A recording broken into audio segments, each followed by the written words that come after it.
What is going on, Wolfpack Nation? Welcome to another episode of the Tuffy Talk live show, baby. We're so excited to be here today, and we are so excited, obviously, I guess, to talk a lot of NC State here today. I mean, obviously, I know we'd be a little bit more excited if we had more, we have some exciting stuff. I mean, let's not get all like doom and gloom here. We have some exciting stuff. I mean, obviously, we had definitely a tough weekend, between, obviously losing Virginia Tech and wrestling on Friday, and then obviously, losing against the referees on Saturday, which we'll get into here some. But definitely we'll be talking all things here in NC State here today. So make sure, if you've been with us before, you know the drill.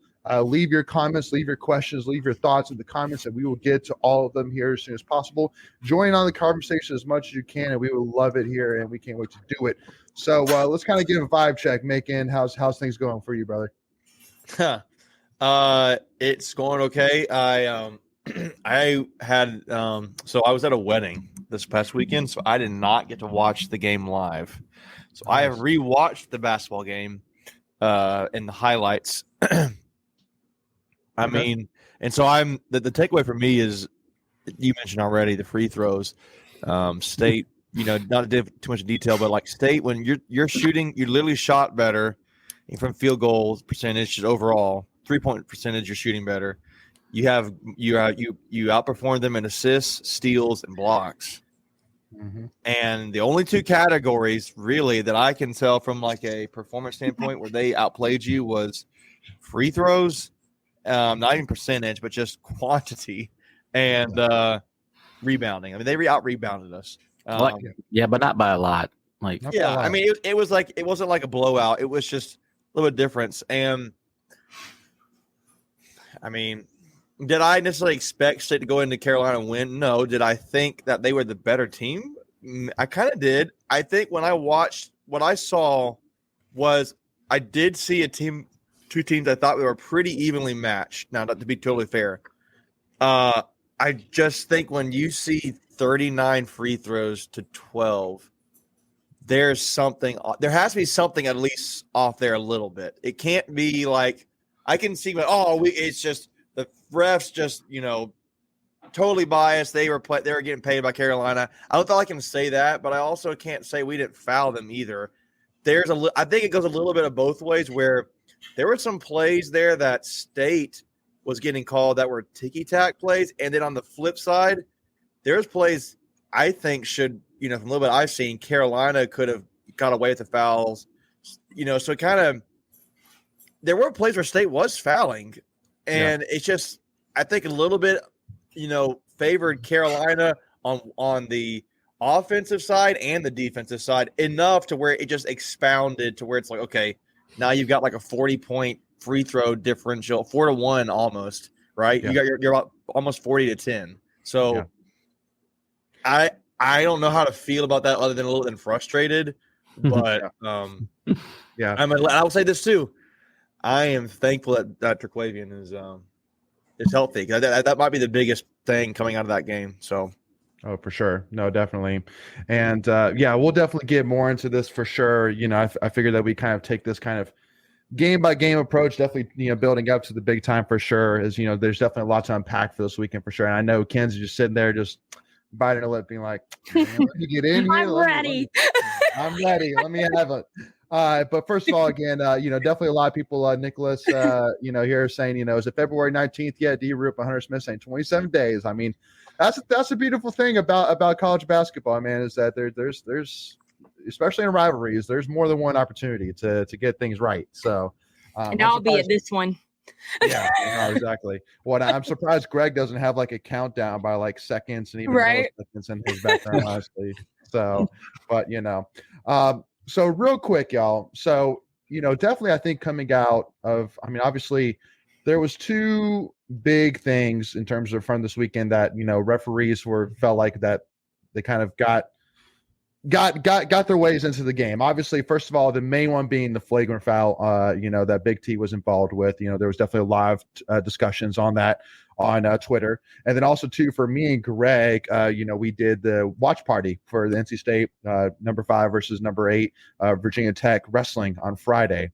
And and there was a call where basically we got called for unsportsmanlike conduct, which got a team point taken away from us.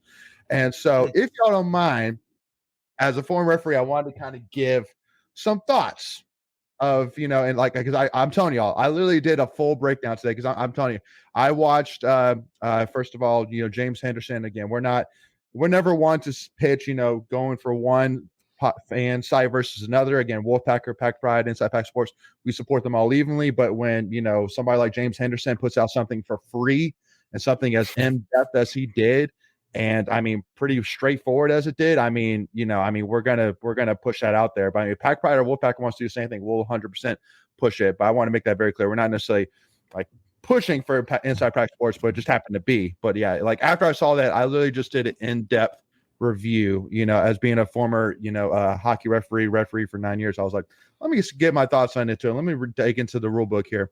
So let's first of all start off with the first thing that happened on Friday night. So with NC State wrestling. So I'll show the clip here. So this is just a little bit of background. So this is Matt Singleton. This is halfway through the match. So again, it's a pretty even match until this point. So it's number 32, Matt Singleton for NC State, going against number 20, Connor Brady for Virginia Tech. So what you'll see here, this is an overtime. Matt Singleton gets around, gets the takedown to get the win, and then he takes his headgear off and he throws it, right? Well, so after that play, or after that incident, the referees come over and take away a team point due to unsportsmanlike conduct, right? So first of all, go ahead. Well, I looked at this multiple times. To me, that was a toss. So, like, if it's underhand, to me, that's a toss. If you go overhand, that's a throw. Yep. So for me, like, I know, right? As silly as it sounds. Can you play it, Layton? Yeah, here. And watch, he literally tosses it to the bench. He's not like chucking it into the ground. And just look at his reaction. He's very calm when he does it. He's not like over exuberant. He just throws it at the bench. Is like, here you go, boys. Like, that's for you.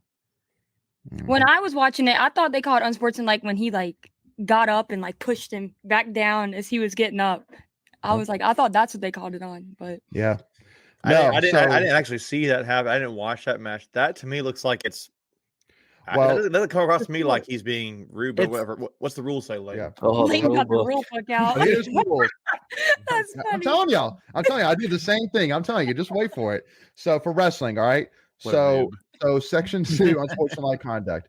All right. So under Article 1, it says unsportsmanlike conduct can occur before, during, or after a match. It may include, but is not limited to, such acts such as swearing, aggressively throwing ear protection, regardless of anger or excitement.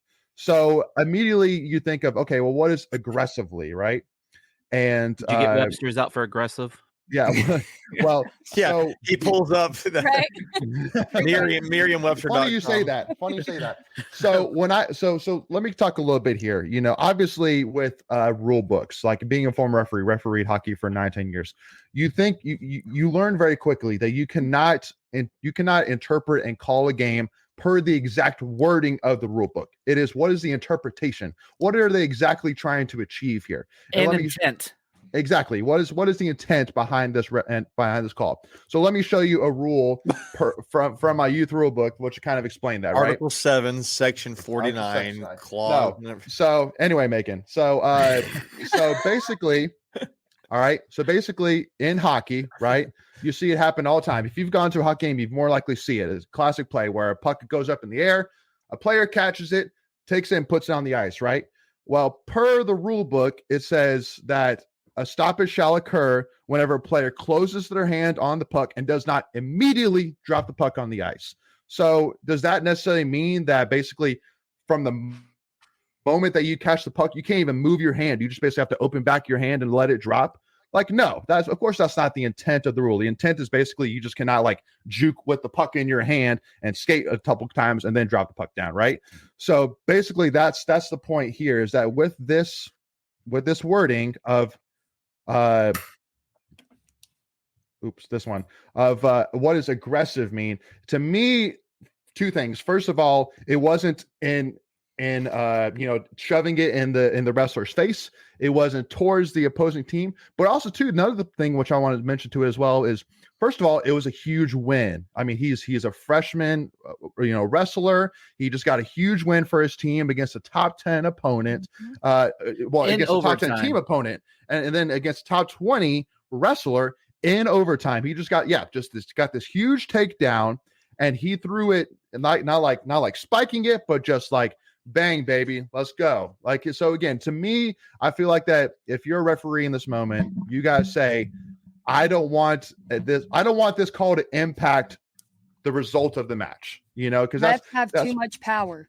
Right. Well, that's what I mean, is that unfortunately, since they made that call, there is a situation where if we lose by 1 point, or as Nigel Jones pointed out, if we tie, the first thing they're going to look at is, do we have any unsportsmanlike penalties which took away team points? If so, the team automatically wins, which now that is. So meaning that there's a potential situation where basically it said that Virginia Tech won because they were the better team, but also too because the referees called an unsportsmanlike penalty.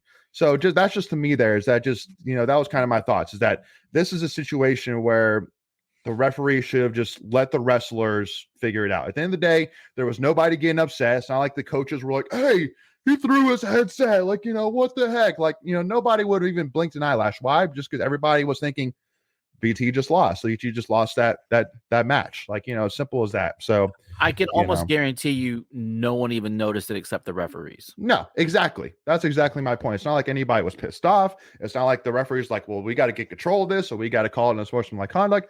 Like, no, like there was no reason for that referee to get involved in that match. Well, I'm trying to compare it to a similar penalty you get in another sport. Like I could see in football, huge touchdown overtime. You take your helmet off, right? You're ready to play. It's going to be unsportsmanlike conduct on the offense, 15-yard penalty, whatever. It's ensued on the ensuing kickoff, but that doesn't deduct a point, right? Exactly.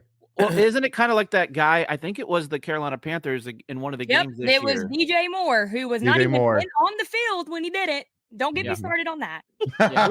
Remember when Contavious Street did that a few years ago? He had like a sack or something, and he just like. And I remember thinking like, "What the heck is this guy doing?" And then the next week, I forgot what team it was. They took it off in the middle of the field, and he didn't get an unsportsmanlike conduct. Right. Yeah. And I'm like, no, it's interesting. But again, even more like everything that you're talking about, even more in this case scenario, being like, I understand you're trying to teach the guy a lesson, but teach the guy a lesson when we're going against Duke and if we're beating them by like 27 points, and it's like, okay, now let's throw it on being like, hey, bro, you can't do that, and then that's not really going to matter. But in the top 10 matchup, like it's like, come on, man, like that's just. Yep. Emotions are obviously going to be. Emotions are very high. Like, exactly. It's a rivalry game. To me, the word aggressively is a word that I think any kind of words like that are emotion based are too subjective to me when you're calling plays. Yeah. So that needs to be like I don't like that wording. I don't like emotion when it comes to a rule book. It's just a matter of black or white, this happened or it didn't happen. They need to have the definition if they want. And I agree with you. Making it should just be, look, if you throw your headgear, it's a penalty. Yeah. Pure, plain and simple. Like you said, take the ambiguity. Or a throw overhand. Toss.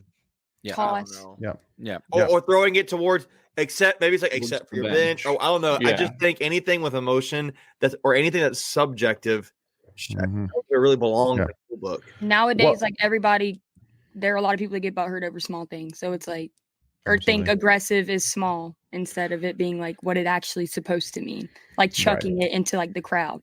Right. Well, and two things. First of all, to everybody here in the comments, we will get to that, as obviously a lot of the comments here are talking about the flagrant foul, which we'll get here literally in 5 seconds. There's plenty to unpeel here. But second of all, too, thing which I want to say, and that's why with a lot of rule books these days, they actually don't have just a rule book. They have also called a case book, where basically it's like different situations that happen, and then it basically explains to you, here's how you should handle it per the rule book, basically helping officials trying to figure out what is the interpretation here. It's basically telling you, here's how we want you to interpret the situation. So just like you said, Macon, kind of takes away the ambiguity, in rules. Yeah. Well, subjectivity versus objectivity. I mean, exactly. You want to be able to black and white when you're calling plays. So to me, and it's a little apples to oranges comparison, but there you can see where I'm coming from when I use this analogy. It's almost like laws. Like we have so many laws, and we're not enforcing the laws that we have. We just keep adding more laws. So like just clearly define, and then that way you don't have to put more rules on top of existing rules. Right. And so I'm all for going back to re-examine things. Things change, and make reevaluations, but again, make it black and white. Like Macon said, take the subjectivity out of the equation. Black and white. Make it black and white. You can't argue that. Yeah, absolutely. So now let's move on to the call that I know that everybody in the comments, including us, definitely wants to talk about here for sure. So I'll just play it, and actually here I'll take off so that way we don't get copyright, even more. But and it'll replay again. But he came down hard on that tailbone too. Yeah, he did. By the way, I want Jersey Mike's now that I see that sign. So for those listening in, we're replaying the play on the Taquavian Smith getting injured. I didn't even notice it's a red one. Can you go back? Can you go back and play it live, like in real time? What is? Yeah, here you go. Yeah. All right. Let the dissecting begin.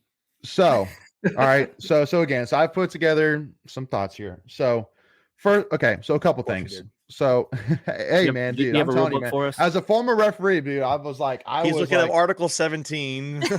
I mean, 0.1-4. Watch me. I believe you. I trust me. Boom. Yeah. There it is. There we go. Here we go. Actually, this is flagrant 1. I want to show flagrant 2 with the one that was actually called. Don't cheat us. Right? So flagrant 2. All right. So this was flagrant 2 that was called, right? So let's walk through it here. So I won't, we won't talk about the first one, but basically in determining whether a flagrant 2 foul has risen to level of flagrant 2, officials should consider the following. All right. First of all, the severity of the contact. So the first thing which I want to go ahead and say, I think we've all agreed on it. Shoot, even Kevin Keats even said it today in his press conference, which is like, don't say that, Keats. Don't say I know you're not wrong that yes, I mean there was no intent here, but saying he said quote unquote as a basketball play. And of course, all the UNC guys were like, oh, see, even your coach admits. It's like no. Again, even if it is a basketball play, it can still be a flagrant 2. And again, we'll kind of get into that here. But that's the first thing I want to say. Hold on. Let's make that clear. Before you get too far, read what's in the parentheses right there. Well, exactly. But the thing I want to make clear first before we even go any further is saying that Leaky Black is not we're not saying, I don't think any of us are saying out this that he's not a dirty player. Nope. No. Preface that right up front. No. Again, here, hold on. He literally asked for, and again, Ken's I'm going to read what Leaky messaged me after the game. It's funny because he knew that I was going to go off on him if he didn't message me after the game. So could I ask you a question before you go there? Did he already do you guys already have each other's numbers, or did he find get your number somehow to send? No, he already had him on Snapchat. Okay, no worries. All right, no, that would have been great. If he I was like, did this dude literally track you down? All right, go ahead. He said, "quote unquote, bro, I swear to God on everything I love, I didn't mean to do that. That blank looked bad. I know it did, but I ain't that kind of person, and you know that." Yeah. He doesn't have a history. I mean, that's really when you have to go like this. Again, I don't like throwing out other names, but if you're going to use a comparison, it's not like a Grayson Allen, right? Where he had a record. Yeah. Yeah. No, exactly. Well, and again, on top of it, he literally reached out. Oh. Okay. Go ahead, Megan. Well, I was going to say that he even reached out to NC State asking for Jaquavian's number to reach out to him, and and he made his public apology on Instagram. Unlike but he at least he didn't wear sunglasses, which we'll get into that a little bit later. Oh my God! But, so go ahead, Megan. Again, lots to peel. No, I think when you watch it, my point is when you watch it in real time, I don't see a guy who's his eye is kind of going for the ball. He's trying to swat at that. He's not his attention is not away from the ball. Right. I'm going for you, Terquavian. It's kind of, so I don't view that as being malicious, but I think when you look at, when you involve contact with an opponent that is, I think they probably got him on the level of being extreme in the dangerous category. Dangerous is where I was focused at. So that's not excessive, but I think when you come across the head and it's maybe being careless to the point where it was was dangerous. The Yeah, So- thing for me, when he's hanging up in the air and you hit him in the face. the thing for me is Leaky has been in college basketball. This is his 6th year. He should have never Just put crazy. himself in Any that other position. school, they'd be called doctors, but we know that's not true at Yeah, Carolina. exactly. But the thing is My doctor no of offense, practice. but Leaky's right arm probably weighs more than Traquavion himself. So it's like you've been in college basketball for 6 years. You shouldn't even put yourself in that position to make a play like that, or you shouldn't follow through. You say that, and then with the arm. Traquavion's going to make more money than Leaky. Watch it. I know. I can't wait for it. I'm Oh. ready for Traquavion to But- ball out on the 19th. If I can use a Leighton analogy for 1 second, back to hockey, since he was a referee for all those years, it's almost like a high sticking penalty, right? Where you may not intend to hit the guy in the face with your stick, but you still have to control your stick, just like your arm. If you're going up for a block, you have to stay in control, and you can't just wildly swat at the ball. And that's essentially what he did. And he clipped him. I mean, that's what happened. Like, do I think he was going for the ball? Yeah, I do. Did he make contact with the ball at all? Not even close. The picture going around looks a lot more. It does. Worse than it actually Bad was. angle. That's why I think you need to see it in real time. I think that's a big Exactly. thing. Yeah. Like, I'm not gonna lie, that picture looks like he's the ball's Decapitating him. nowhere to be seen. Like, it's straight up going for Traquavion. Well, and there's another angle where Carolina fans are coming back. Well, he got the ball. He did not even come close to the ball. People, that photo again was very misleading because of the angles. To Macon's point again, you have to watch it multiple times and focus on different points of the video. The thing that I want to confront real quick is that play, and then Carolina fans talking about how we are biased because we didn't get upset about the Caleb Love foul. My thing is Caleb Love just had a tampon stuck up his nose and he got to continue the game. Baby T was carted off on a stretcher, taken to the hospital. So it's like, that's not the same at all. And the other one too, and again, if you look at on that play, I don't know if you have that play at all, Leighton. But with Casey. Casey literally was just trying to use his arm to shield to be able to finish the play. Like he was blocking the other player. I think it was who was it? Caleb Love, RJ Davis. It was Love, wasn't it? I think it was Love. I think it was Love. He literally was just trying to shield from Love or whoever it was to try to get the block and or draw contact for an and one. His elbow got a little wide on him. I mean, did it look bad after what had just happened? 100%. Sure. But right. I think go ahead, Michael. I think both calls were the correct call. I mean, Morcell, Casey hit him in the face with his arm, and and I think that probably was a flagrant one. And then Leakey's definitely took out Terquavian, even if it was by accident, but that's still by the definition of the rule can be a flagrant too. Yeah, I'm going to add to that, not to get way too more about this, but like even in like if you like, there's with laws of like having like a gun and you can have like, I think even when you go to like, there's that whole, and again, I'm not trying to get super political, but like I was watching a little bit of the news and they're talking about that Rust movie thing where that one actor, okay, even if he didn't know that he shot that person, it's like, well, he still did it and he has to be responsible. Ignorance is not. Not saying I am comparing it to that a little bit, but not like in severity. It's not all I'm talking about. What I'm saying is that like he did, you have to be responsible, even if he didn't mean to. It's kind of like, well, it happened, so there's the foul. So that was like an extreme example, I guess. But you could tell the officer that you weren't intending the speed because you weren't looking at the speedometer, but you still have to pay the consequence. Like, right. I mean, there's a penalty. Just like talking about basketball, like even common fouls, most of the time the defender isn't intending to foul them, but it just it's still a foul. So I think we've kind of belabored this point. Yeah. Well, I haven't even had the opportunity to say my findings yet. That's the problem. Everybody's over there. No, well, because I really do want to confirm. I really do want to make a case here of why it truly is a flagrant two, in my opinion, from looking at it here. Because I think that's the biggest thing. Everybody's saying it wasn't a flagrant two, because like Great Day Tar Heel said, like if he landed on his feet, it wouldn't have been a flagrant two. And it's like probably not. Yeah, probably. But he didn't. Exactly. There's no if there, like it didn't happen. I mean, if pigs had wings, they wouldn't bump their butts when they landed. Like, right. Like, what kind of stupid crap is that? So let me kind of confirm it, just like Greg was doing with the hockey reference, and the fact that, so keep in mind that obviously with basketball, you don't see a lot of situations where a huge injury happens because of an opponent doing something, because of an opponent foul. It doesn't happen very often, obviously. Just there, like with hockey, you have boards, you have checking, you have, sharp blades on the bottom, you have sticks, like you have all these different things. So in the hockey rule book, those kind of things are addressed a lot more than it is in basketball, because I really did dig through the basketball rule book, and there's not a lot of talks of like if injuries happen. Like it's more of like, like how to handle injury timeouts really than anything else. But that's pretty much it. And probably wise, because it doesn't happen very often. I mean, how many times have you ever seen somebody get taken out of a game because of an opponent's foul? So that's my point. So one thing is what I wanted to point out. So this is actually from the junior hockey rule book. So kind of like the college level of hockey. So two things I want to point out are the two things that are bolded here.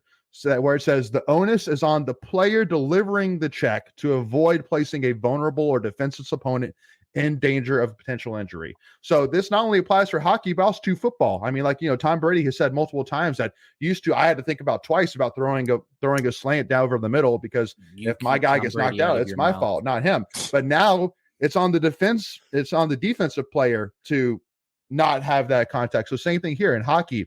It's on the player delivering the check to make sure that his opponent is not put in any danger.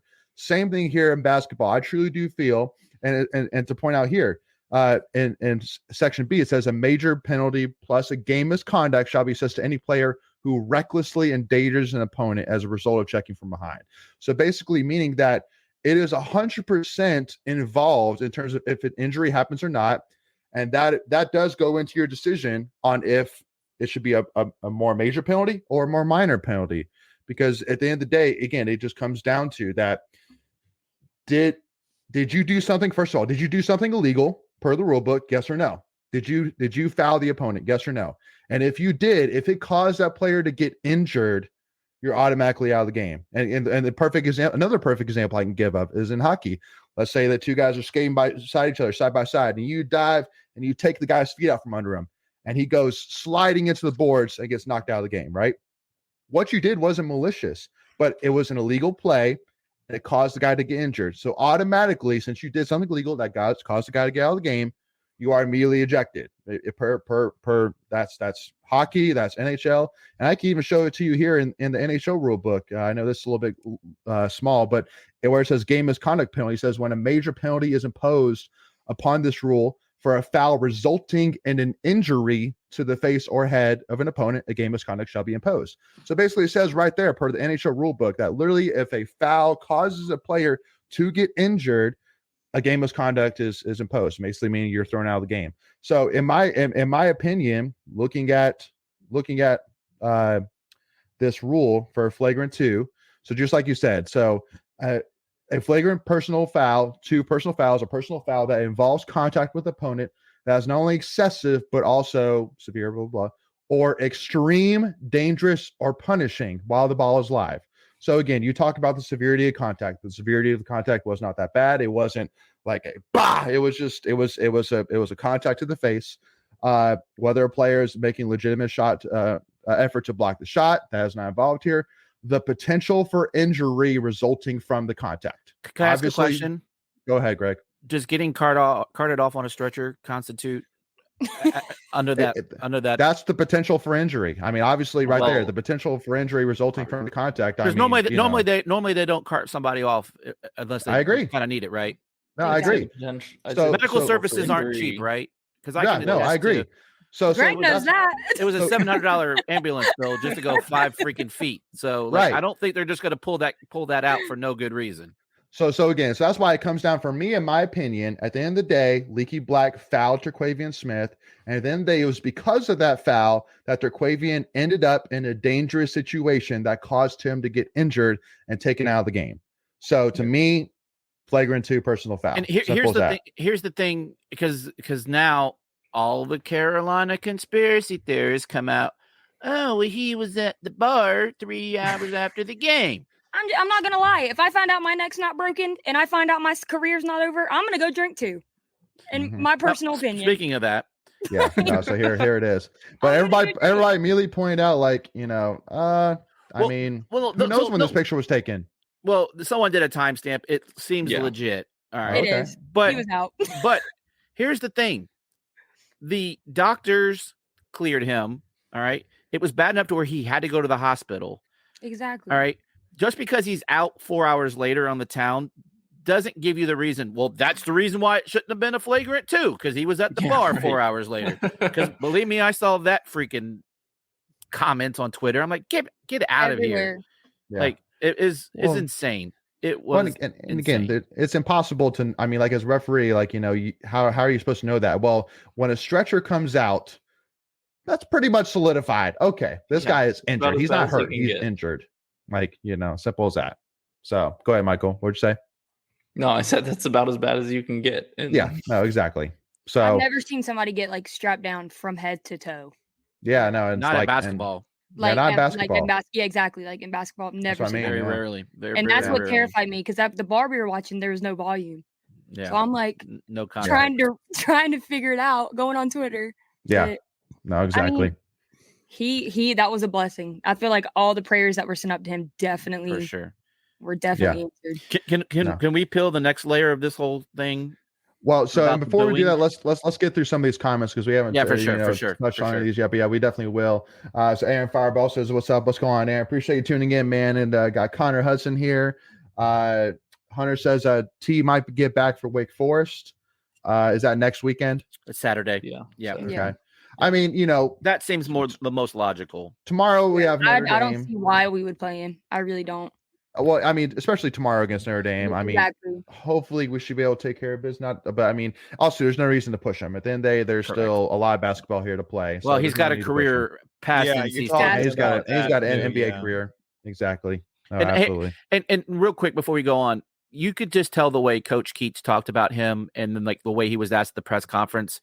It was bigger than NC State. It was like, look, 100%. Like, and like, it wasn't even because he has an NBA career. He literally said that all of those kids are his kids and that parents have entrusted them with him to make sure that, he's looking out for their best interest. So NBA be darned. He's going to do right by the kid, regardless of their status. I think it hit with Traquavion more just because like all he's done for this school. Yeah, for sure. Like he really like loves NC State, and like that's how you want every athlete that goes to NC State to be. Like you want them to show their love and passion for what they wear across their chest. And Traquavion is one that, I mean, he's probably the biggest one I've seen in a while. Yeah. So absolutely. Amen to that.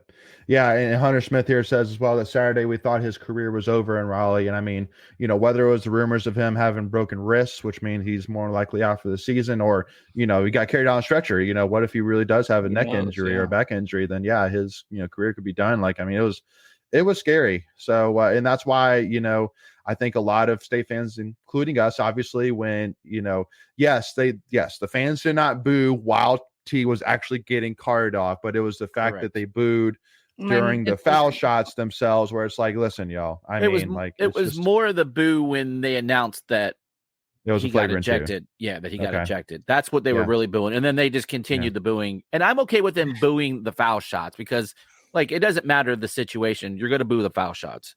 It's the fact that when they announced that Leaky was thrown out of the game. You could tell that they were like, "This is BS." This is BS, correct? And I'm like, "It's really not." How many fouls? How many free throws did they get during the game? Exactly. Yeah, we'll definitely talk that. Yeah. Oh my gosh. No. So let me breeze through these. I got stats. I'm ready. I have my stress ball right here. So let me breeze through these comments and then we'll get back to it. Hunter said we fouled, but they hacked our guards the entire first half. Absolutely. Droop said it is easier to out rebound someone when you can be more aggressive. Absolutely. That's a great point. Rusty asked the question. Debbie used to address the officiating with ACC. Do you folks think this still happens? Yes. It's just different. It's just different style. Maybe it's not as Debbie's I think Debbie's savage. Debbie Yow's is savage. And I would say I don't mean it in this way, but I think he's sometimes a little bit more professional. Or girl, like he's like, okay, I want to keep it internal. I'm going to deal with it my own end of things. Debbie Yow was more of a fan favorite kind of AD. She was fiery. She was fiery. I think Debbie still calls him. Like, I think she's still confronting about it. Like, if I'm, I wouldn't be surprised. Yeah, I think she's working behind the scenes now. I also don't think though that she was posting on Twitter like she did when she was the actual AD. Not She's as much. Oh, no, Not like what I'm this. talking Yeah, about. not like not this. as much. She would Yeah. occasionally, she would engage but Queen. I think the point of that is she was accessible, and I don't. Yeah, people don't sure. feel that Boo is as accessible. Yeah, Whether right or wrong. And to be Agreed. clear, there's nothing wrong with that. It's just Correct. a professional approach to your job in that regard. Yep. So Yeah. And I would also make the argument it's not really as common for an AD to be as available as Debbie Out was too. I mean, she was pretty open for the most part. Plus, Debbie but, Out, she has like a passion part to it too. Well, I think I feel like- I would agree with the passion part, and that her roots run deep at state. Right? That's what I'm saying. Like, yeah, so absolutely. she's like, well, who we are. Like, she's been a state Yeah. fan her whole life, so she understands it. she gets Yeah. us. Yeah, Yeah, for sure. she gets us. 100%. So Rusty also says we get a bad rap from other fans, but I still firmly believe NC State is consistently on the wrong end of lopsided officiating. No. So frustrating. You're just No, never. I don't know what mean, you're talking it's about, Rusty. And what's so- for? Which one are we talking about? It's Yeah. so funny because it becomes a running joke. Like, how many times have you heard TA was in? Like there's a reason. Like these things aren't made up. Like Yeah. No. And then D-Roop also too says, especially sport you want to see grow more, you have to let that slide. Talking about the Virginia Tech unsportsmanlike conduct. You're trying to grow the sport. There's you want a team to beat this other team. Simple as that. Like, you don't want it to be because any way of officiating. Simple let as it be that. decided on the mats. Exactly.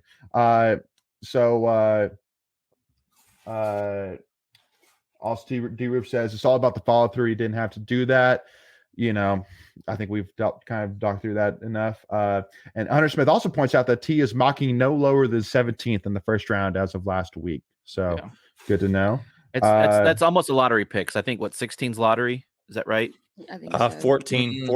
Is it 14? Okay. I know so many teams make the playoffs now and all. I can't keep up 14. with So if you're 14, if you're basically once you get to 15, you're not a lottery pick anymore. Gotcha. Appreciate that. Mhm. Yep. And then Nicholas says, honestly, this episode is the best comedy hour I've seen in a long time. Appreciate that. We're here man. for your Appreciate that. enjoyment. Absolutely. It's a therapy session We're today. the dancing monkeys. Yeah. And he also says the jokes and analogies are he thinks are funny. So yeah, cool. We'll be here all week. We'll be here all week. Exactly. Tip your waitress as well. And also to Aaron says this guy literally loves him. He posted it 10 times. I'm thinking talking about Leaky Black to Big T. So yeah, okay, cool. So I think we got through all of them for now. So let's start peeling back this onion here. So are we talking about the fouls first? Are we talking about Baycott first? What We haven't even started peeling back the onion. Ogres are like onions. They have layers. So let's do it. Exactly. I knew that we were It's a great movie. so, quote unquote screwed whenever I saw DJ We got off the Burns bus. make whenever DJ made the cleanest came around and stole the ball, could have led to 2 points. And then on the other side, Leaky did the same exact thing, didn't get called for it. And I was like, here it is. And I was at the bar and everybody was like, what? I was like, it's gonna happen. They're gonna have at least 20 more free throws than we do after this. I know we already put it out there, but if you haven't, go check out IPS. And then there was another Twitter. I don't know if they were taking IPS's video breakdowns and just reposting them on Twitter. I don't know if it was the same videos. Thread. Yeah, that thread was really good. I don't know if those were the same videos that IPS dropped or not. I couldn't check it at work. Yeah, but I was. Yeah. Go ahead. No, I was just saying, go check those out. Really great breakdowns on all of that. It's just funny that UNC fans think that they earned that win. All right, so we talking free throw. What are we talking now? Where are we going with this? Because I'm ready for. I got Making stats. what layer are we talking here first, man? I want to tear up. I think you start with what everybody's talking about, and I think it's fair to talk about. We talked about Turkwavian. I think now you talk about free throws. Okay, can I throw mine out there because I've got some good numbers that you guys Greg. can talk about it. All right, Go for it. So based on play, UNC does typically have more free throws than their opponent. Like just throughout the season, that's a known fact. Take and assume whatever you want with that, Especially at home. Yeah, especially at home. But on average, State takes 19 free throws a game. We took 12. That's a negative 39% drop off in the number of free throws that we take in a game. UNC took 39. They typically average 22. That's a plus 44% increase in their game free throws. Yeah. All right. So that's the first one I'll throw out. And then just with ACC stat, All right. Love had attempted 22 free throws in 8 games. He had 10 against us on Saturday. RJ Davis had done 33 free throw attempts in 8 games. He had 14 against us. He literally had more than our entire team. Correct. Yeah. Correct. That's crazy. Is that a tweet? I just You need to post did that. research. You need to post that. Yeah, RJ That's- Greg that's- has it in his notes. He was ready. That's good. That's good stuff. Yeah. And then the last one, Jaquavion Smith, 43 free throw attempts through 8 games. He had 1 before his injury at basically the 10-minute mark of the second half. So he's He got hacked the averaging whole just a night. little over 5 free throw attempts a game. Yeah. But he got exactly. hacked the whole night. The whole night. So Carolina They all fans, did. hold on. Carolina fans, suck it. I love him. Greg, this is why you're my favorite person. Yes. This is why. By the way, Yeah. for anyone listening, I threw my phone across the room. Yeah. Basically, bam. Again, y'all, like, here's the thing. Like, literally, Hubert Davis himself admitted both teams played physically. And even James Henderson said himself, like, both teams played very similar in terms of they both worked through the post. Neither team really relied on 3-pointers. Both teams relied on going to the basket. And also, too, to point out, too, that you may look at the fouls themselves. I don't have the numbers in front of me, but they were a little bit closer. I think it was, but most of the fouls they called, James Henderson pointed out, were almost seemed like that the referees were trying to catch up a little bit. And most of the fouls they called were non-shooting fouls. I'll tell you here. So State has called 20, at least this app I have here, the score app. So they called for 27 fouls to UNC's 16. So 11 plus. Right. So you're like, oh, that's not too bad, right? Well, no, literally probably over half of the fouls that were called on UNC were non-shooting fouls. So no And free by the way, throws, we no average, points. and in fair disclosure, we are towards the bottom of the league in fouls given. But we give a lot of fouls. We commit a lot of fouls. We do commit a lot of fouls, but normally we're about, I think it's either 19 or 20. So even that's a +7 than we normally are. And to Hunter's comment here, just to make some comment, you said shot almost 40. That's what we were talking about earlier. It was basically like a 4-to-1 ratio. If for every 4 free throws, three took 1. 3. Well, I would be 39-12. I mean, they took 30. Now I said foul, but they took 39 free throw attempts. We took 12. That's it's like 3.5. Yeah. Yeah, sure, but still more. It doesn't matter, right? At that point, who's counting at that point? Yeah, it's fair. Well, it just like when you point out before we even started saying, like, I mean, it's not like you look at the game and because, like, for example, there have been UNC games in the past where like Luke May has absolutely gone off, and you're like, dude, I mean, Luke May beat us, but like when you look at this game, I mean, like it wasn't like one player had our number. Like, it's not like that. Yeah, it's not like they killed us on the boards. It's not like they really outshot us. It really just comes down to we lost by 11. They shot 20 some odd more free throws than us. So and they hit their free throws. Congrats on that, though. You got to give them at least some credit. They hit their free throws. So sure. Yeah, they're not going to hit 90% of their free throws every game. Yeah, Michael. And the difference, it was 27 differential. Like even if that was 15, we win the game. Like even if which still would have been very uneven with them taking 15 more free throws. Yeah. But if it was half of that, we win the game. And that's what's so frustrating is the fact that like we really did go into their house and outplay them. Yeah. Even when T got out, like we really did outplay them, but we played hard. Once again, the ACC refs have too much power. Mm-hmm. Yeah, when you say free rebounds, though, I look at this. They do have a large number of rebounds compared to us. So they had 39 to our 25. But that's also, and I think that was one of the comments that was in here. Like you can't be aggressive going after. Throw. What? Say again? You can't rebound a free throw. That's true too. when they make it right. But Greg was pointing out that you can't be aggressive on defense or rebounding when you're playing with 4 fouls. Which late in the game, 3 of our players on the floor had 4 fouls. I thought we were going to have to put in Chase Graham or somebody at one point. I mean, absolutely. As crazy as this sounds, and I'll get some heat for it. I thought DJ Burns outplayed Baycott. He did. Like, I'm telling you. Well, they switched Nance on him in the second half. They did. Gosh. I mean, I don't think that's that far fetched. So DJ Burns. So let's talk this out. I personally find that hard to say that he outplayed that, but I think he played as good. And probably why I say this because Carolina needs Baycott to be good. I mean, Correct. State needs Burns to be good, but Baycott had like, what do you have? 20. He had He had 20 and 23 and 18. I mean, that's pretty dominant, guys. He had 34 minutes, but Burns had 18 points in 25 minutes with 3 rebounds. So the rebounds is what the rebounds is the difference. Without free throws, they both scored 16. Yeah, I think it was a pretty evenly good matchup. I think it was really fun to watch. And you're right that you could tell Carolina would try to double down on DJ Burns. You could see State try to double down on Baycott. I mean, there is one play I know. I think towards the beginning of the game, Ross comes down to double up on Baycott.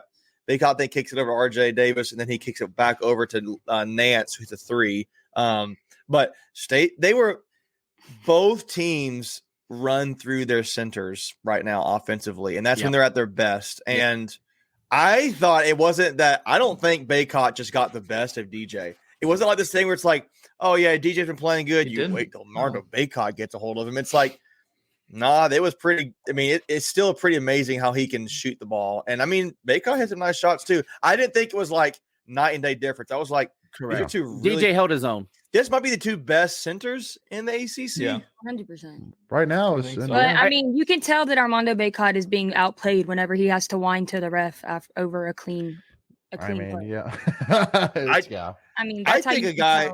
Yeah, I think 5 times actually, to be exact. I think a guy that I continually am impressed with is I don't think Casey Morcell gets enough credit. And I know he scored 12 points, but he shot a few other guys shot 50% from 3. I think that's right. I'm gonna look here. Yeah, he shot Casey Morcell shot 60%, so he was 3 for 5. I felt like when he hit some shots, they were really big shots for State. I thought State was the more balanced team. I think you look at UNC and you have Baycott has 23 and Davis has 26. I think at one point they said that Davis had 14 of Carolina's last 16 buckets or something like that. Like and I know Kayla Love had 16 for Carolina, but I didn't take. I'm just kind of stepping back. I didn't take this as a game where I was like, State just was not ready for this moment. No, and I felt it was like, I think State thought they were the better team and they should have beat them. And I kind of thought that a little bit going into it. So, because the best part about it too is that it's not like that we came into this game like on a losing streak and like we need to bounce back, but we were on a winning streak and yet we still came to play. Like that's the thing is like I love in to a see hostile that environment. Like we were coming in hot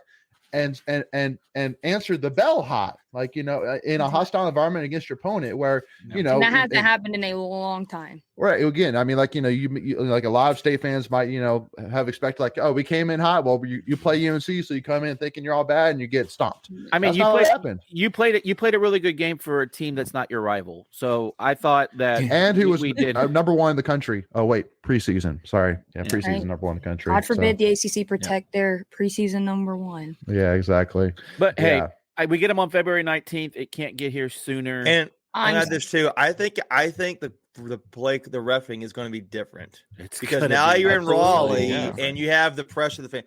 I think you're going to see a more evenly called game. If it's not, I'm getting kicked out. I'm sorry. I think you're going to see that. So I want to apologize in advance to everybody. Only time will tell, though, right? Only time will tell. Yeah. But again, to credit, I think State did foul, but I think there was a little bit of balance of. It seemed to be pro UNC lean as far as when State was on the offensive end, it was we're going to call some fouls, and when State was on the defensive end, it was like I don't know, it was or not. State was not getting the calls on offense, and they were getting called a lot more down defense. It wasn't called the same way. Yes, correct. Yeah, no, it was called tight on us and loose on them. So, and again, that's why I'm saying if you haven't checked out the video by Inside Pack Sports or the thread from Wolfpack Red or whoever it was, make sure to check that out. I guess the last thing I will say, if you give them 5 more fouls and you take away 5 more fouls of ours, I think we win that game. Like, Yeah. you know, especially No, the 100%. timing of the fouls, right? If we get some foul shots in there on some of those drives, It's coming down to a buzzer beater. Let's put it that way. It's a 2-point I think game. it's a 1 or 2 possession game. I agreed. Yep. Yeah. So Absolutely. So let's talk about some again, women basketball. And again, got to give a hats off too. I mean, even after Big T went down, I mean, that could have been a soul crusher for the team. They like, fought. well, we're screwed. Like, you know, we just lost Big T. Like, he's out. Like, I'm worried about him. But they fought. I mean, like, it was never over until really the end. About It really 3-4 was. minutes left. So yeah. One other funny thing was after he went out, UNC went on a 4-minute like field goal drought and extended their lead from like 6 or 8 points to like 12 or 13 points without making a field goal. Yeah. Wow. That's sad. Facts. So I want to point out a couple comments. Aaron said the first play DJ blocked Baycott and it was clean, and Baycott turned to the ref and yelled at him for the foul. He said, "What?" Also, too, D Roop also says also when Baycott took the ball away from DJ and he fouled he fouled the hell out of him. And then Hunter Smith points out how they made 36 out of 39. Nick says, how do you guys think the fouls would have been called if we were at home? Well, I think we'd kind of we'll find that. out in 27 days. We'll find out. I mean, especially now, because now you have something to compare it against. The ACC knows that all eyes are going to be on the refs for that game. They're going to be zoomed in on every call. Said, they're going to send out Jamie Lucky and Teddy Valentine, bro. And I thought Coach Anderson too. I think Joe Giglio had a comment where he was saying during his shot at Joe, he was like, I think it's best interest for the game if Keats and Hubert Davis get their teams together and say, we're going to play back. I don't know if I would be kind of a little too much, but I was like, basically it's like, this is not like we're going to go out and just get into a huge fight kind of thing about this. I want to play some basketball. I think it's going to be chippy. Square. Oh, I think it'll be chippy. That's what happens in rivalry games. I don't want it to be like this big brawl. Like, okay, look, Leaky Black's gone his way to try to do it right and fix it. I think the Baycott thing's a little different. I think Armando Baycott's going to have a living hell when he walks into PNC. Again, a little bit different. Baycott should count himself lucky that Big T. I really want to see 100%. a big head, maybe 2 or 3 big heads of Baycock wearing those sunglasses, and he has to shoot into that. Like that would be. Like I think we need to make that happen. One. Yeah. And that's another thing too, because when we went to the Miami game, that's one thing I noticed I missed. I'm like, whatever happened to like the placard things, like the the thing of a brick, or like like a bean face. They stopped doing it. They stopped doing it at the beginning of the season because not a lot. They would have to bring them all out, and not a lot of fans came for there. But then they realized, I don't think they realized that many people were going to come for the Miami game yet. Yeah. Right, I bet from here on out, it'll be a lot. Yeah, I know it needs to be.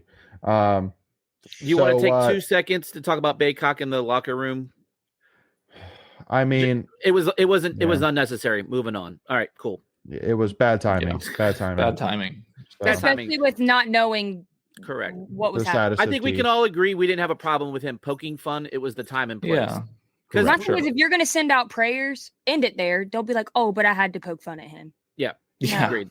That defeats the whole purpose of you saying I'm praying so hard for. Well, and the more powerful thing too was I think it was a Duke Twitter account that basically tweeted like his comment and put a picture of Baycott wearing sunglasses and then a picture of Jaquavian on the stretcher, and it's like, come on, man, that's just that's not good. I can't stand that man. I really can't. It's bad. So Aaron also says one stat that was crazy was that we didn't make a single 3 in the second half. Wow. Interesting stat there. I didn't catch that one. D-Roop 75 says 3 times has a team shot more than 30 free throws versus State with a foul differential more than 10 in the Kevin Keach era at State. All 3 have been versus UNC. Yep, I saw that one. Crazy. I saw that one too. Which is not a coincidence. Yeah. And Aaron says DJ is better with some sunglass emoji face. So I like that. Yes. I like it. And then Aaron says DJ and Baycott are top 2 and DJ isn't 2. I love that.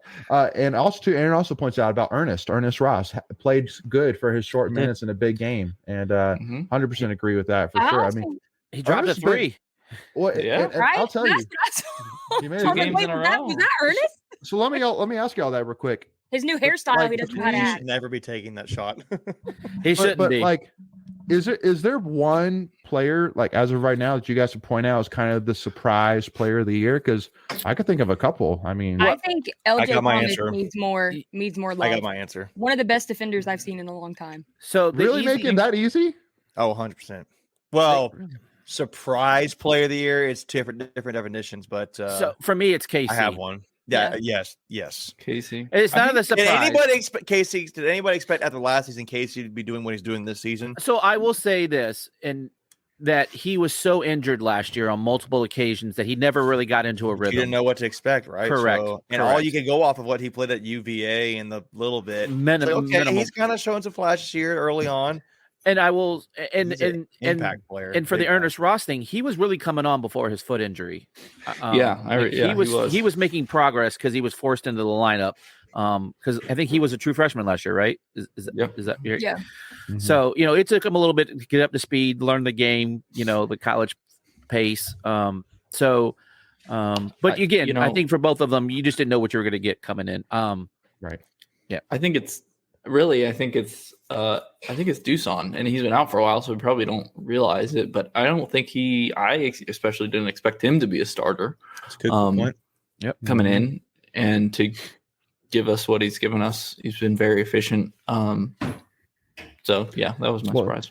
Well, and again, I mean, like I truly think Ernest is for me in that conversation, just because of the fact that he was a guy. Even in the kind of the preseason exhibition, it's like, where's this guy going to fit? What's this guy even going to what's his role going to be? Yeah. And I mean, against Miami, without Ernest Ross, we wouldn't have beaten Miami. Nope. And then, I mean, he played some solid minutes against UNC in a tough environment. When again, it's just he's been playing really well recently. It's confidence. I mean, you can tell he's playing a lot more confidence. He's loose. He's just going out there and doing his thing. He's really good when he's active on the boards and cleaning up the mess. I don't know if anyone saw. I was on the Twitter. If anyone was watching on Saturday, and I was on the Twitter. I made a joke hey, if this whole basketball thing doesn't work out, you can always become a window watcher because he's really good on the glass. I mean, he's done a really good job rebounding. That's to me, that's been the most surprise is we've picked up our rebounding once Jet Clark and Doosan have gone out. I thought that was where we would drop off, and we've done a really good job of hanging around on the boards. Agreed. And when was the last time that we had when you would say who is the surprise player of the year? We could say multiple people. Not this many. I think Jarkel Joyner should also be in that conversation too, because he's been huge for us. And then also too. Am I crazy for comparing DJ a little bit to Nikola Jokic in terms of a big man that can also pass the ball really well? I mean, dude, DJ throws some crazy passes, man. He throws some crazy passes. They're smooth. He's just a smooth player. Dude, I mean, he's crazy, man. Yeah. Golly. I will say this, and it's not the greatest analogy. He reminds me of Shaq, not the power from Shaq, but the finesse. Shaq was a very good, very underrated passer, very swift for being a big guy. Is it crazy to think DJ Burns reminds me of Michael Jordan? Am I crazy? That is crazy. I mean, anybody else? Does anybody see the body style and everything? Yeah. Well, no, because if you remember, Shaq did a really good job of backing in people, and that's one thing that DJ does really well. That's just old school basketball. You don't see big men doing that now. It's all Euro big men where they face up and shoot the ball. No, they can't stop him. He's just he's too big. He's a big boy, man. So Hunter Smith also points out that PJ Hall for Clemson is also good. So he's probably 3. Yeah. He can shoot though. He can shoot. Yeah. D-Roop says this team has something special about it. They just need a fair shot. I'd 100% agree with you. And get healthy. Got to get healthy. Get healthy. Get healthy too. Michelle says, to be honest, I'm glad that I was working and then decided to not watch the men's game once again. However, they lost this time. Hunter Smith says, Hunter Smith says good things happen for this team when our 3 guards scored 50 plus combined. Definitely when they get rolling, we're tough to beat for sure. Let's see. So I'm trying to make sure I don't miss any others. Michelle says, I've literally had to not read Twitter based on the UNC fans' responses and how they are just good maddening. Choice. Right. Good choice. It's better for your sanity that way for sure. I was talking with Michael before we went on, and I would just every time I read something, I just get more infuriated with it. I'm I have to put this down. Yeah. You give that you give that. I feel so bad for you face when you read it. You know, you're like, I don't know how many times I Really? said "bless your heart" when I read Twitter over the last 48 hours. So yeah. Christian Jones also votes for Casey Morcell in terms of surprise play of the year. Yeah, for sure. Hunter says Ross is so quick and gaining confidence. And that Miami game really unleashed him. I feel like unleashed the beast. Yeah. Aaron says he can't shoot like him, but I see the passing. I'm assuming talking about the nuclear. Jokic. Yeah, Jokic. Yeah. So all right, so let's start to go a little bit more. So the one thing which I want to kind of mention to kind of wrap up, what's that? So we're already at an hour. We need a few minutes on women's basketball. They had a great week last week. They killed it. Yeah. No. Real quick, I do want to mention though about wrestling. Obviously, again, just a great match overall. If you haven't seen it, make sure to go check it out for sure. Again, it was a great match overall. NC State versus Duke in Reynolds Coliseum this Friday night. Make sure to be there and don't miss out on that for sure. Definitely got to talk about the women's basketball, and I got to ask y'all. I mean, so because again, I'm not a huge basketball person from a technical perspective. I'm not. I'll fully admit to that. But was it more of Louisville being cold, or was it us being that good defensively, or a mix of both? So I would, if anyone wants to go first, jump in. But if not, I mean, I didn't see that game. I don't honestly. I watched like the second half or the last 3 quarters, I think. But I thought it was more. I thought it was more. I would say 80-20 us defense and them just shooting cold. Like I thought we did a really good job on ball defense. Yesterday had a lot of steals. We've had a lot of steals the last couple of games, which have turned into easy baskets, which something that we didn't do the last 3 out of the 4 losses that we had, or 3 losses out of 4 games that we were having. Still not shooting the ball great, but if you can get in transition and take high percentage shots, it makes it a lot easier to win games. And Diamond had a good game too, so that always. I think she's starting to find her rhythm now, coming back from that ankle injury. I think it just I don't know if she came back a little early, but she's looking more like her usual self. And Tanaya Rivers has been money the last 2 games. She had 6 steals. Was it? I think it was the game before last. I think it was Miami game. I think she had 6 steals, or maybe it was yesterday. I watched a lot of basketball. I can't remember which one, but Isaiah James has done really good. I don't know if she's getting enough playing time. Again, I will never question rotations. The one thing that does concern me about this team now that we've lost River Baldwin is the depth at center. I haven't really seen an update other than I know she had a dislocated knee, and which is kind of sounds like what Mahorchik has. But losing Sophie Hart earlier in the season, now we're down to really one big person, and Mimi Collins can definitely fill in there, but I think she's better at the 4 than the 5. But we'll just have to do what we got to do. Well, and especially too, it's looking at especially when we play like Virginia Tech, who they have a center who was up for AC Player of the Year last year. It's like, who's going to stop her right now? I mean, Mimi Collins, and Camille Hobby. I'm looking at them going, like Camille Hobby. Golly, man, that is just. She's a head like that's my biggest frustration. More just because I was pretty much her biggest fan of her last couple of years. Being like, man, every single time she came in, she was like money. If Kanane had to pop out for foul trouble or whatever it may be. But ever since, like this year, she's just been struggling. The one for me too that's been kind of weird is Jakia Brown Turner. Yes. But crazy thing is, I was looking at her stats today for the show. She's only like 0.4 off of her average from last year, which is really mind boggling. So, really? Yeah, I was really surprised at that. Yeah, I think because you weren't expecting her to be the star, right? I was expecting her to take a step up. I was maybe another 4 or 5 points from her. Just sure. That's what I'm saying. Yeah. Because you expected more from her this year than last year. Correct, so when she's just at the same level, it's a little disappointing. But yeah I know. Well, and I don't know. She's not always been motivated. It seems. Maybe the effort. I don't know. I'm not there. It's easy to, make assumptions looking from afar. But hey, Jada had a great game yesterday. She had 15, having missed the Miami game from her leg injury from the Carolina game. So good to see her. Remember when she almost didn't play basketball this year. Right. Yeah, Imagine no, where no we'd be kidding. without Remember her. that? Yeah. Couldn't imagine where we'd be right now. So yeah, no, definitely glad to have Jada back and glad to see her doing well.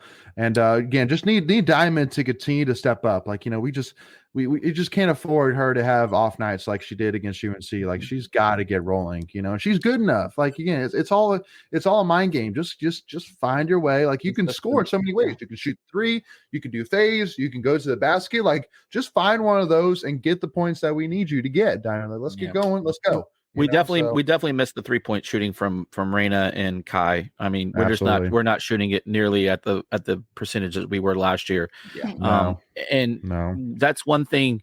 Wes has always liked to work inside out.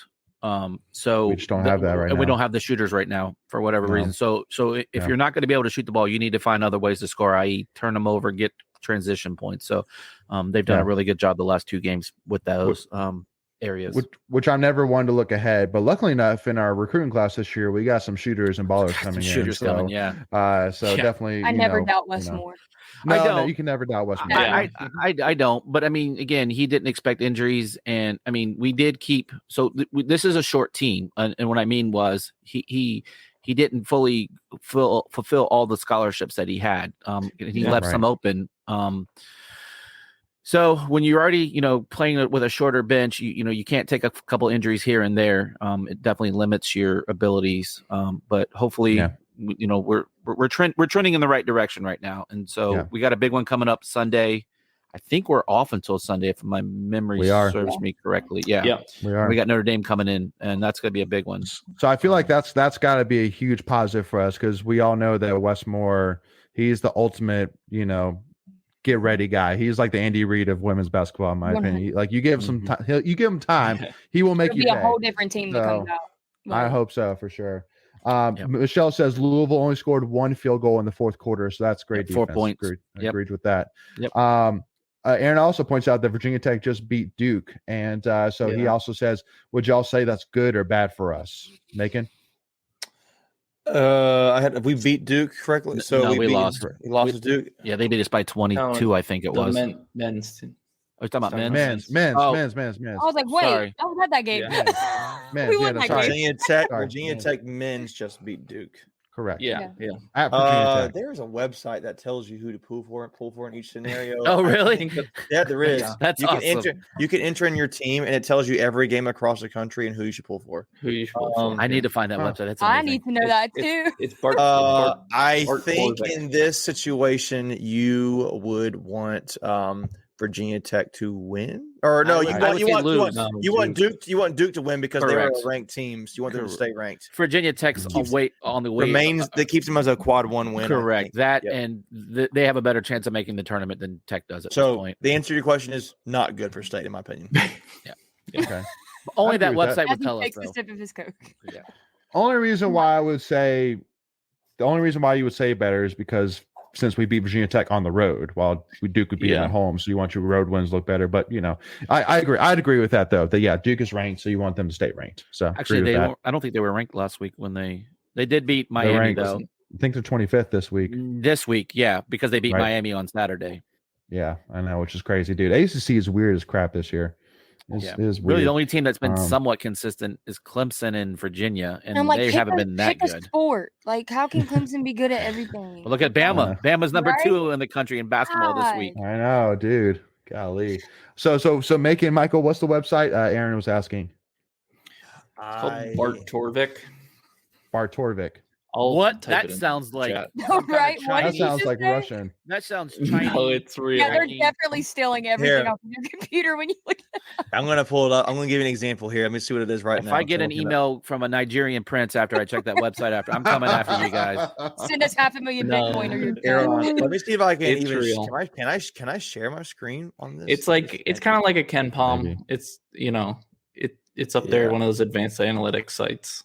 I don't think it's as good as 6 degrees separated from bacon. Here, Macon, send it to me in the comments, and I can put it in the comments. I'm trying to find the exact link for it. Jeez Louise. The exact link. Oh no, I'm scared. All right. Well, while you confirm, if I get banned from Twitter when I pull this thing up, I'm coming after you. Yeah. Okay. All right. But while you confirm that, we're going to jump over real quickly to a couple of tweets of the week I want to jump on here. So.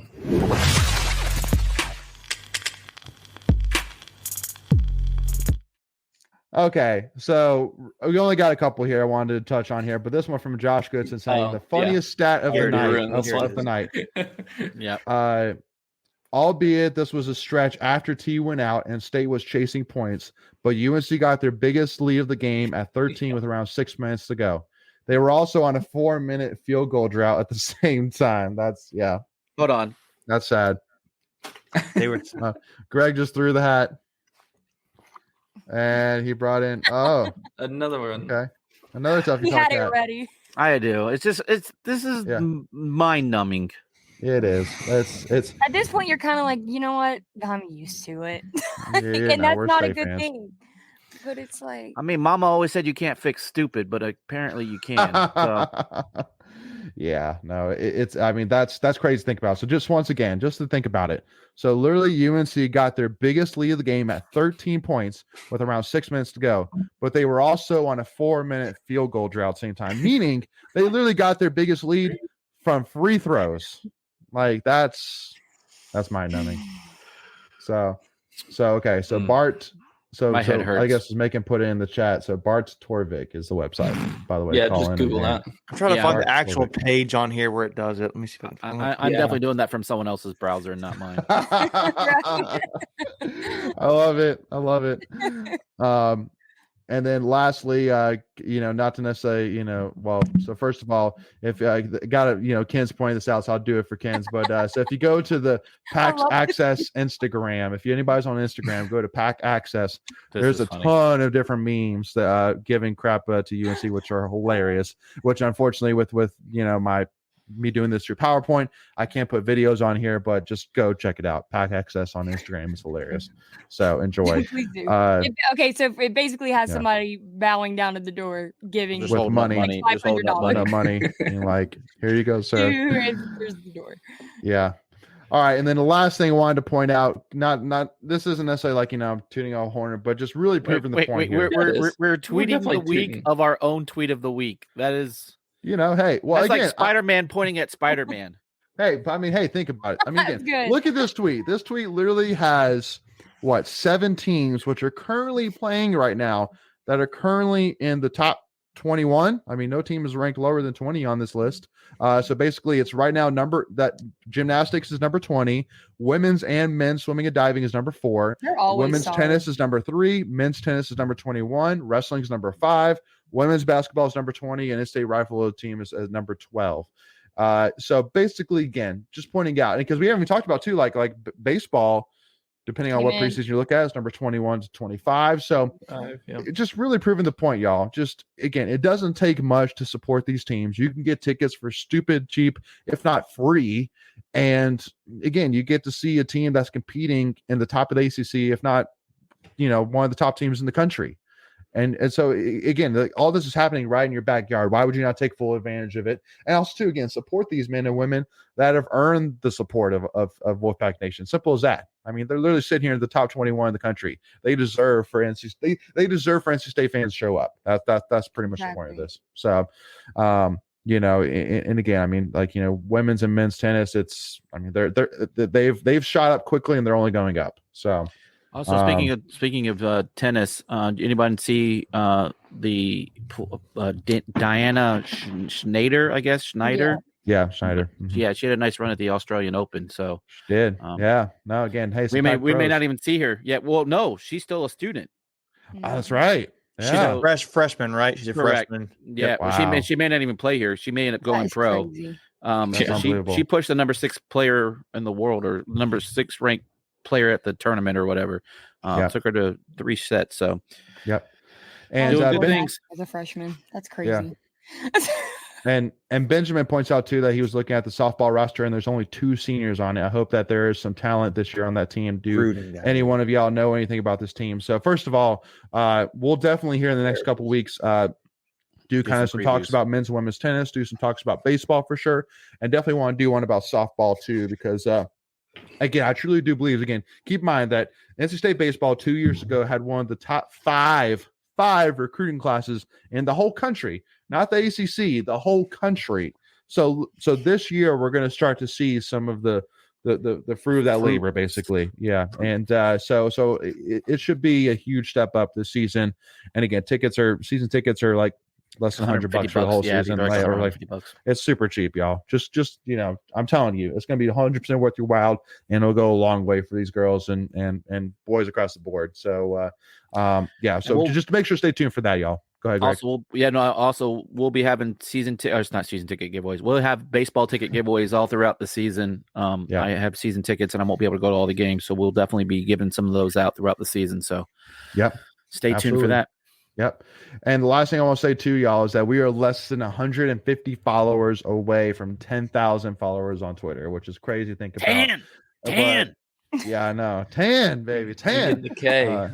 I know, right? I know. But again, first of all, we really want to come at it from a humbleness side, being like, can't thank, everybody enough for the support and help, growing to where we are within only 2 years. It's been unbelievable. So, but anything any of y'all can do to help us get to that goal, would really appreciate it. And, we'll definitely try and see if we can come up with something special to celebrate getting to 10,000 followers too, for sure.